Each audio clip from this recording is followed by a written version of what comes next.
This just proves yet again that there is nothing there.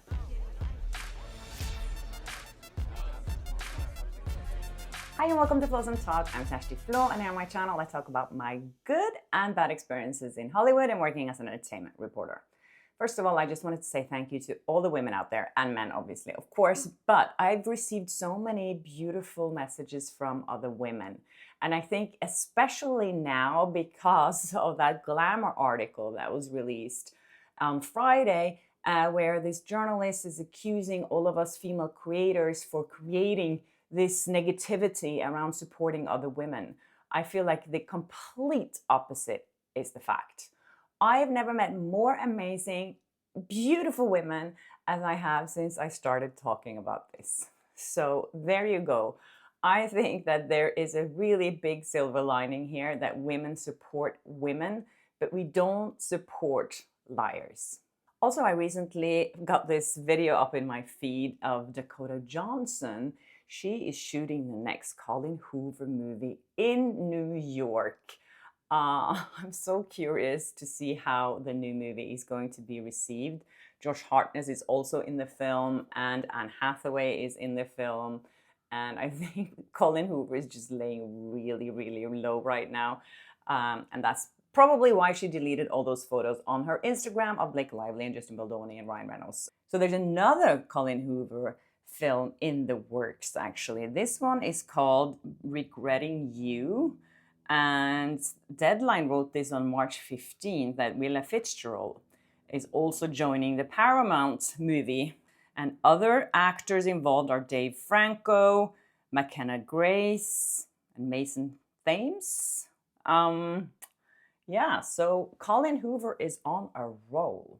Okay, before we get more into It Ends With Us drama, I wanted to mention the controversies around Snow White. There's more. I spoke about that in a few episodes, and there was a premiere on Saturday here in LA, and Disney didn't invite any press to cover the event, which is very strange. There's been so much controversy that they do not let any press near these actresses. So we have Rachel Ziegler, that I talked about before, who's been pro-Palestine. On the other side, the evil queen, played by Gal Gadot, is Israeli and very pro-Israel. So these two women can obviously not agree on politics. Rachel Ziegler also posted a photo of herself on Instagram paying homage or tribute to the original voice of Snow White from 1937.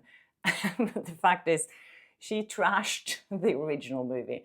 So for her to post that now makes it look even worse. I don't know who are advising these celebrities, but I just don't get it. How can she keep making so many mistakes? It's incredible. There's another story here which I thought was interesting, because there's been so much talk about how Disney cut out the seven dwarfs and replaced them with CGI. And that made the community of little people really angry. So the Daily Mail reported that little people are going to rally outside of Disney Studios in protest of the Snow White movie, in outrage over decision to replace titular dwarfs with CGI to avoid reinforcing stereotypes. I talked about this before, how actually Peter Dinklage was the first one to come out and criticize Disney for having dwarfs in the movie, and now that kind of really backfired. This film cannot do anything right at this point. And I saw yesterday, I saw that Rachel Ziegler was on Jimmy Kimmel, and I saw this post on Jimmy Kimmel Live, which I found was really interesting, because as you can see from the Instagram page of Jimmy Kimmel Live, it looks like there's 0 comments on this post with Rachel Ziegler. But when you open it, it's about like 17 comments on it. And you can comment on it. But I found the amount of likes and just having 17 comments on a very controversial actress, that's really weird. And when you read the comments, they're all positive. So I don't know if this is a new feature now on Instagram, that you can actually, that someone's sitting there controlling before they get published. I don't know, but it looks weird when you open it and it looks like there's 0 comments on a post, but then there are, and the comment section is not closed. Anyways, one of the people that probably should use that feature is Parker Posey. I went into her Instagram and she's now the face of the new Gap campaign, and the comment section is going bananas. There's a lot of people in there saying that she should apologize to me, which I really appreciate. But now when I look at it, I'm like, wow, I think Gap is probably not that excited that they made the choice of having Parker Posey be the face of their brand. They probably didn't realize that the interview that she did with me, or the interview I did with her and Blake Lively, was going to backfire so much. I was talking to Magnus about this yesterday. I still don't understand why Parker Posey hasn't come out and said she's sorry. I just find it like, why? It would take so little to just say, hey, I didn't behave very well in that interview. I'm sorry about that. I'm a grown woman. I shouldn't have done that. Instead, she's just staying quiet and pretending like nothing happens. And then her publicist is going crazy when she's doing interviews, running up to people, asking them, don't ask about the interview. It would have been so much easier to just own up to a mistake.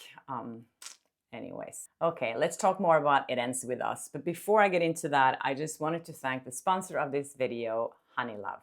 So I've been living here in Hollywood for a while, and I had the opportunity to walk on a red carpet a few times. And I have to say, one thing that you really don't want to worry about when you're up there is that things are not in the right place. It's enough to just, balance on those really high heels, make sure your hair is good and your makeup is perfect.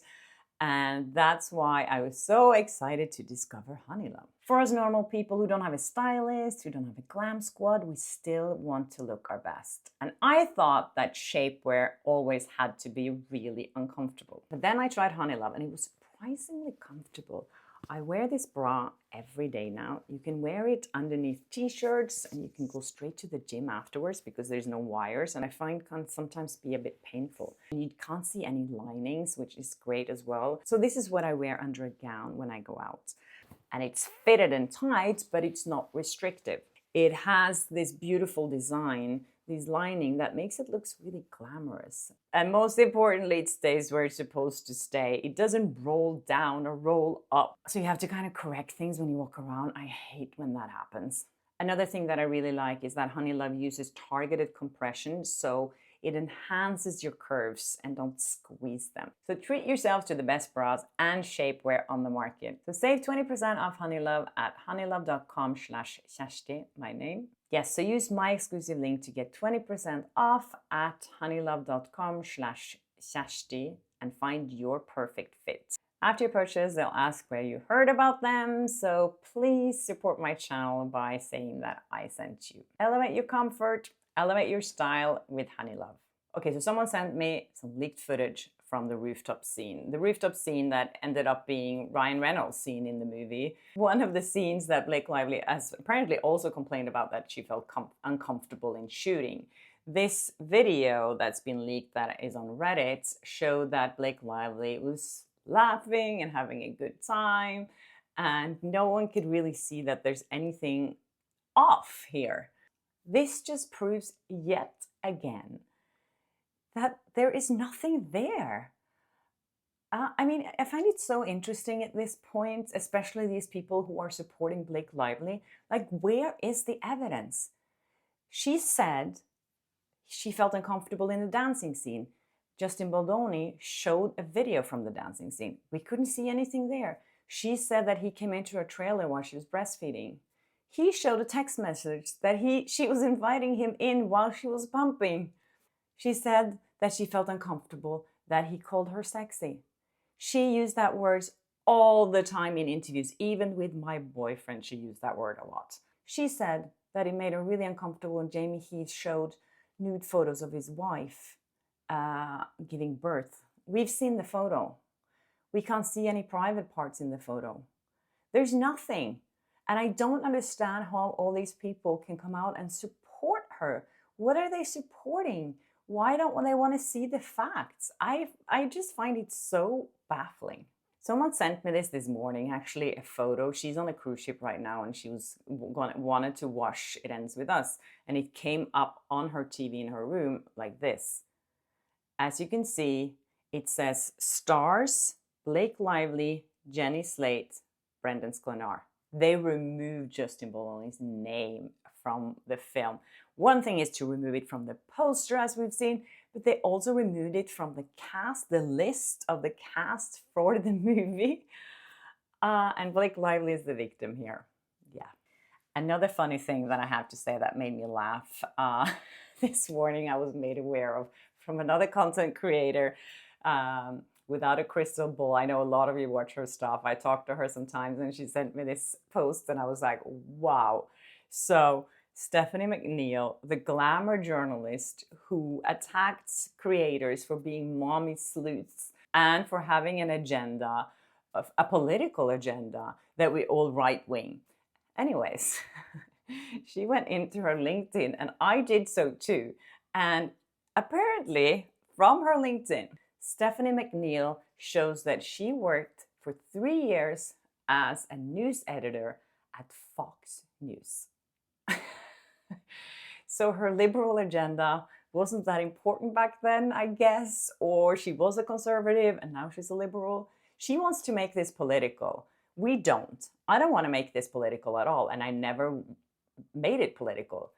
But when Stephanie McNeil accuses women and trying to divide us because of politics, and then she's like, I'm the noble one here, I'm a liberal, I work for Glamour magazine, I'm the truth teller.